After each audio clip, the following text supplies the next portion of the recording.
اور توجہ کے ساتھ سنیں، اللہ کے نبی صلی اللہ علیہ وسلم کا دور حیات ہے، ایک جوان کی موت کا وقت قریب آیا۔ بہت توجہ کے ساتھ سننا، یہ حدیث پاک تاریخ طبری کے اندر موجود، اور اعلیٰ حضرت امام عشق و محبت رضی اللہ تعالیٰ عنہ نے اس حدیث پاک کو فتح رضویہ کے اندر نقل فرمایا ہے۔ تو بیان فرماتے ہیں کہ لہٰذا جب جوان کی موت کا وقت قریب آیا تو صحابہ اکرام اس جوان کے پاس پہنچے،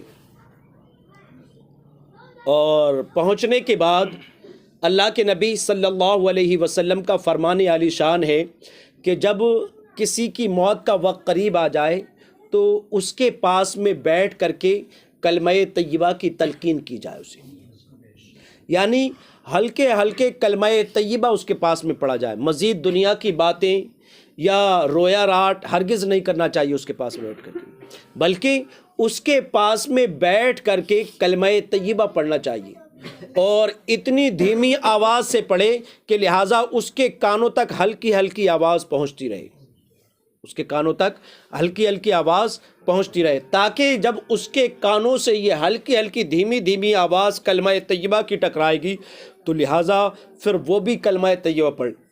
اور فرمایا آخری وقت میں اگر انسان کی زبان پر کلمہ طیبہ جاری ہو تو فرمایا سمجھ لو اس کی دنیا بھی کامیاب ہے اور آخرت بھی کامیاب ہے، دونوں جہان کامیاب ہے۔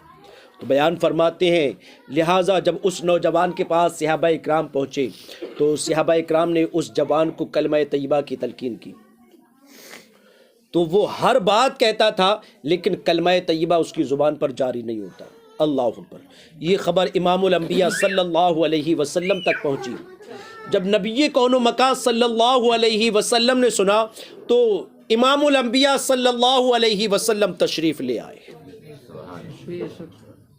جب شفیع امت تشریف لائے تو اللہ کے نبی صلی اللہ علیہ وسلم نے اس نوجوان سے ارشاد فرمایا کلمہ طیبہ پڑھو۔ سرکار نے کلمہ طیبہ پڑھانا چاہا لیکن اس کی زبان پر کلمہ طیبہ جاری نہیں ہوتا۔ اس نے عرض کیا یا رسول اللہ علیہ الصلوۃ والسلام، میں کلمہ طیبہ نہیں پڑھ سکتا، میری زبان پر کلمہ طیبہ جاری نہیں ہوتا۔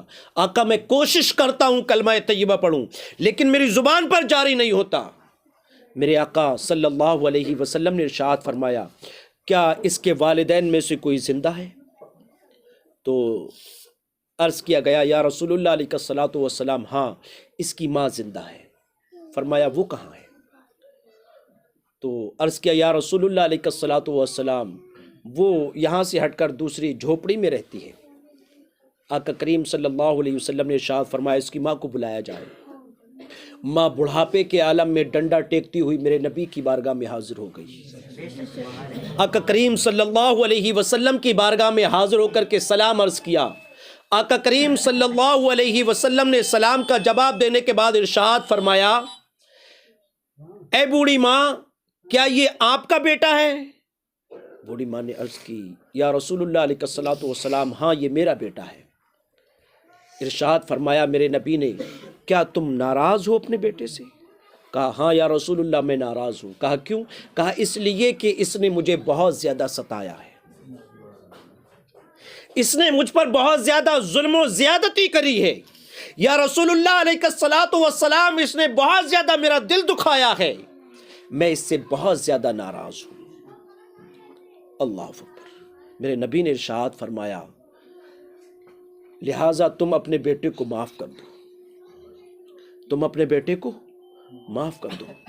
اللہ اکبر۔ میرے نبی صلی اللہ علیہ وسلم نے ارشاد فرمایا اپنے بیٹے کو معاف کر دو۔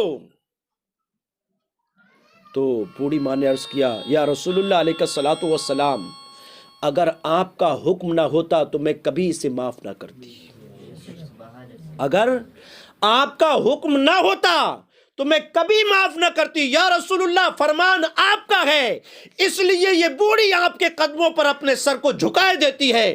یا رسول اللہ آپ گواہ ہو جائیں میں نے اپنے بیٹے کو معاف کر دیا۔ ماں ہوا کرتی ہے، ماں ماں ہوا کرتی ہے. کہتے نا دنیا کی کسی بھی ترازو میں اگر تم ماں کے پیار کو تولنا چاہو گے تو نہیں تول سکتی. نہیں، ایسی کوئی ترازو نہیں بنی جو ماں کے پیار کو تول دے. اللہ اکبر.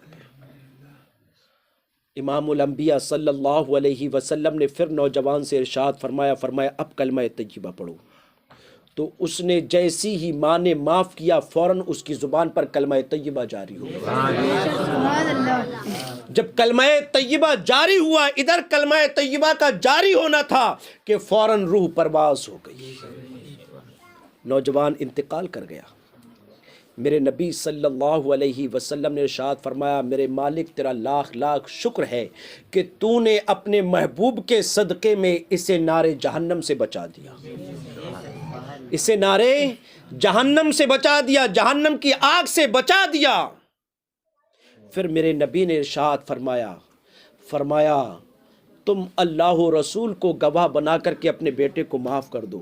اور سنو، اگر تم نے اللہ و رسول کو گواہ بنا کر کے اپنے بیٹے کو معاف نہ کیا ہوتا تو کل قیامت کے دن اللہ رب العزت اسے جہنم میں جلاتا، اسے جہنم میں جلاتا. اور فرمایا میرے نبی نے کیا تم یہ گوارا کرتی کہ تمہارا بیٹا جہنم کی آگ میں جلایا جاتا جو آگ دنیا کی آگ سے 70 گنا زیادہ تیز ہے. اللہ اکبر. تو اس سے پتہ لگا حدیث طیبہ سر، یہ حدیث طیبہ ہمیں اس بات کا درس دیتی ہے، اس بات کا سبق دیتی ہے کہ اگر انسان اپنے والدین پر ظلم و زیادتی کرتا ہے، اپنے والدین کو ستاتا ہے، اپنے والدین پر ظلم کرتا ہے، اپنے والدین کا دل دکھاتا ہے، اور اگر ماں ناراض ہے یا باپ ناراض ہے تو یاد رکھیں وہ سوچتا ہے کہ میں نے دنیا کے لیڈروں کو راضی کر لیا ہے، دنیا کے پیروں کو راضی کر لیا ہے، وہ سوچتا ہے میں نے اماموں کو مولویوں کو راضی کر لیا ہے، لہٰذا میری دنیا بھی کامیاب ہو جائے گی، آخرت بھی کامیاب ہو جائے گی، میرا پیر تو مجھ سے راضی ہے اس لیے میں جنت میں چلا جاؤں گا. لیکن سنو پیارے